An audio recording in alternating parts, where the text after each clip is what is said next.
The policy was approved following a report that was presented by the previous Guild Cabinet, which did a benchmark study in universities around the region to establish whether it was really the best of the fees and the percentages that the university had made in a decision.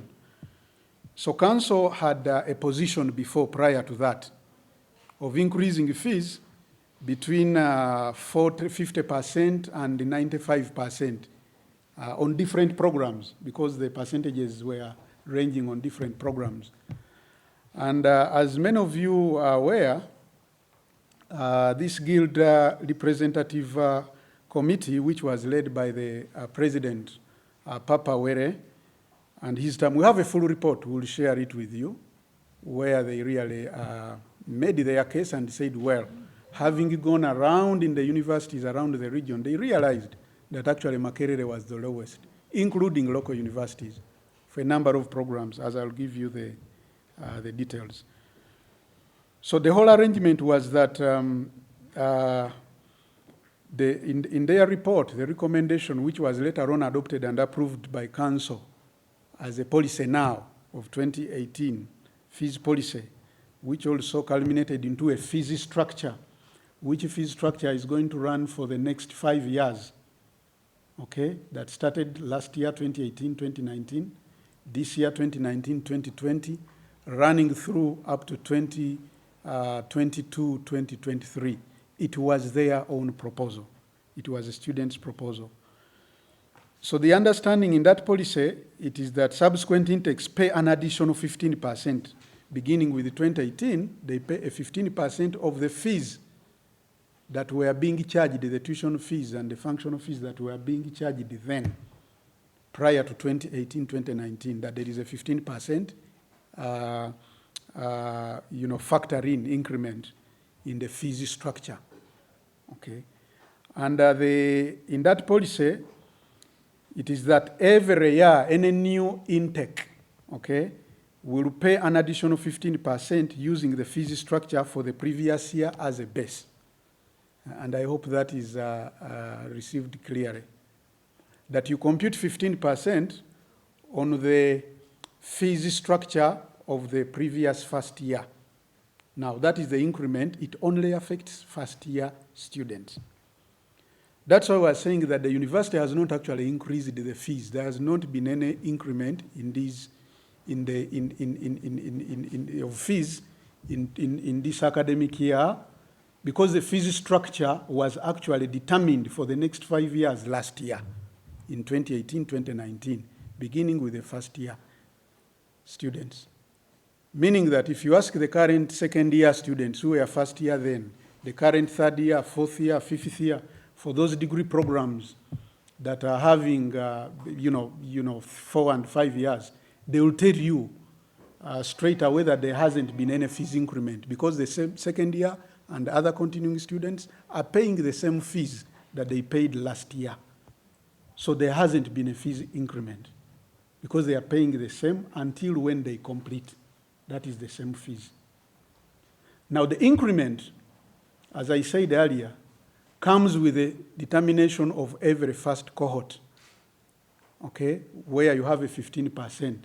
So when it came to the first years of this year, this financial year, the structure was already out last year. When we advertised for the courses for the first years who have joined this year, the fees had already been determined. That's why we are saying there is no increment, because you have to get that in a context. All of the increment and the fee structure was determined in 2018 on the proposal that was brought by the students themselves. So the current first year, the fees were advertised, okay, with each of the degree programs that are offered in the university. The students applied. When they were admitted, the provisional admission letters categorically state those fees that are due to them. And these students accepted those fees. And by the way, for your information, over 85% of the current first year students have actually paid, okay, over 85%. Now that was the statistic of last week. We need to get the most current update. They have paid the fees, the first years, because for continuing students who are saying there has not been any increment from what they paid last year and the other previous years. But let me say also that when the fees policy was passed in 2018, management worked with the students' guild leadership to sensitize the students' community on the new policy. And this modest adjustment in the tuition fees was necessitated by a background, okay, that since 2005-2006, that is when we had a major fees increment in the university. So for over 14 years, now it is 14 years, but for 13 years, by last year, the university had not had any fees revision. But many of you know what goes around in terms of the cost of living, the cost of other services and everything. So the tuition fees increment necessitated because of the ever-increasing cost of delivering university education, okay, which requires academic instruction, materials, the increasing costs and relating and prices related to utilities. You know, we pay for water, we pay for electricity, of course, the infrastructure, equipment, laboratories, delivery platforms, ICT, maintenance of all of the facilities, all of these, plus the wages, the salaries. Because you'll agree with me that you have had strikes sometimes to do with the fees, the salaries of academic staff. But we want to assure you that while government has increasingly given support to public universities, including Makerere University, okay,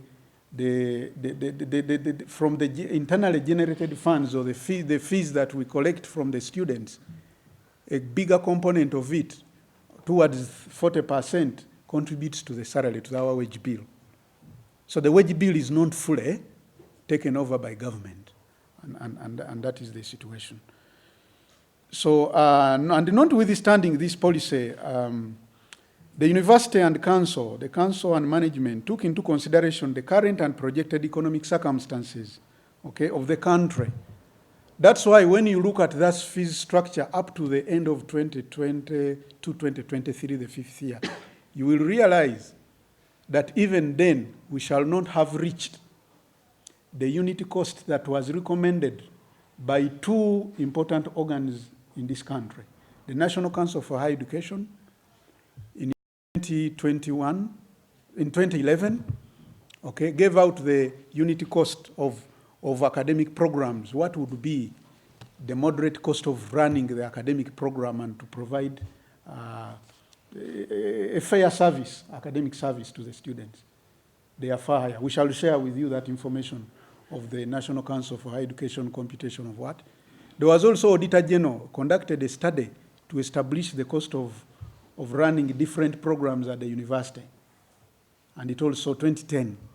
They all recommended fees that are far higher than what we have been, what the University Council and management agreed on the recommendation of the students to pass as the new fees policy last year in 2018.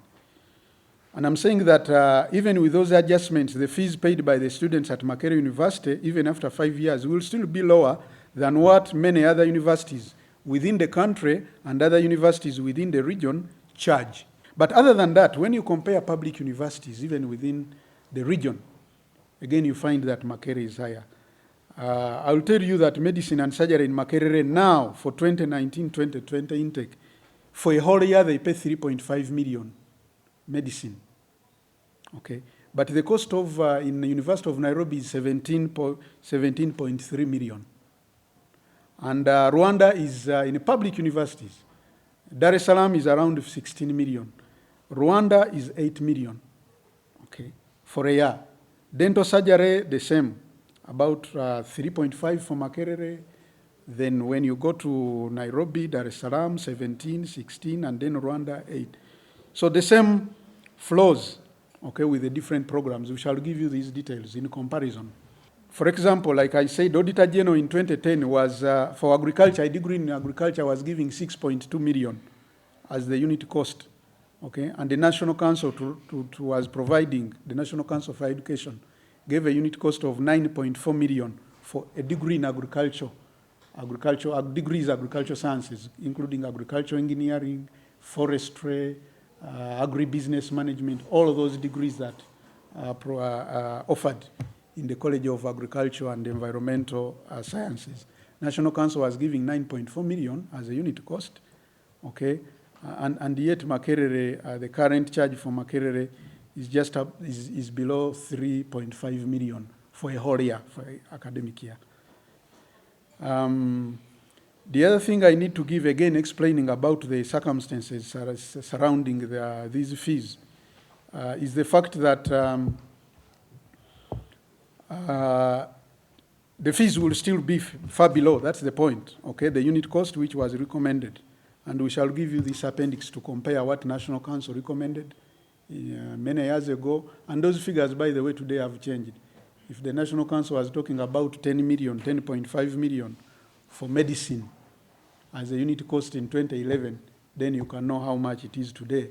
But we are saying even after 5 years, with the 15% increment factored in, our medicine as a degree will be at merely 5.4. Okay, which is still far below.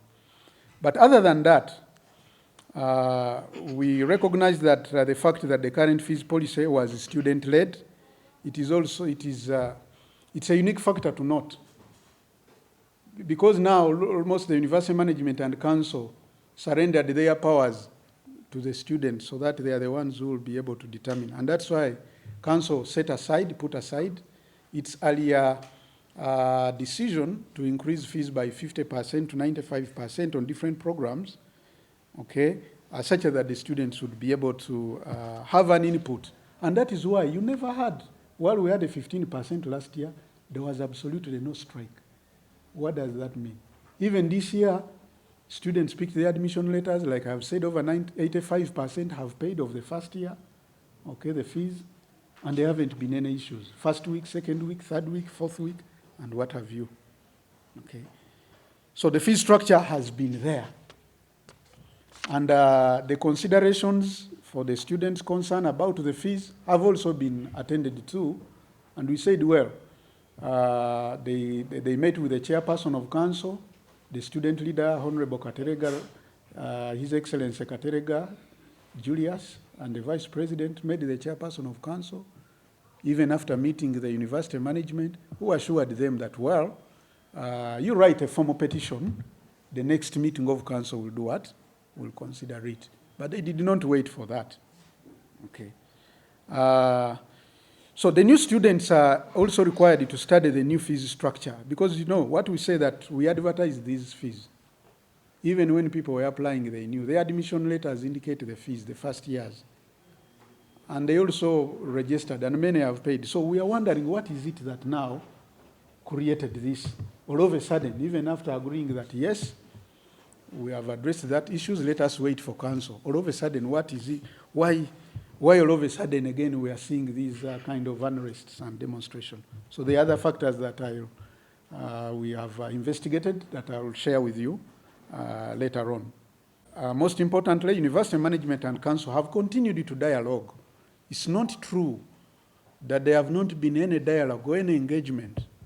Students are represented in all organs of the university, including council, where I informed you that there is the guild president, and there is also the vice guild president as substantive members of council. And that is not by favor. It is institutionalized. It is part of the act, the law, the University and Other Tertiary Institutions Act. They are part of the leadership. Okay. So when the current guild leadership reawakened the debate on the matter of tuition fees, management and council, again, have opened doors for dialogue. And all along we've been calling them. Like I said, the Vice Chancellor met them on 17th October, the other Saturday. And during the meeting, it was agreed that concerns that are to do with the policy, fees, guidelines to graduation, council would handle them at the next meeting. The same position was assured to the guild leadership by the chairperson of council. The university has not increased the fees. And I hope now you get the context under which we say that. The university has not increased the fees. The fee structure for the next 5 years was determined last year, and it is the one that is in operation. Okay. Under the continuing students, you ask them, they are still paying the same money. So in addition, each privately sponsored student continues with the fees structure against which they were admitted, and that has to be clear. Okay? Each continuing students, they continue in second year and third year up to when they finish, they continue with the same fees structure, okay, with which they were admitted, okay, until they graduate. So the fees that are chargeable to privately sponsored students for each of the program is communicated whenever, like I said, admissions take place, and even on their admission letters.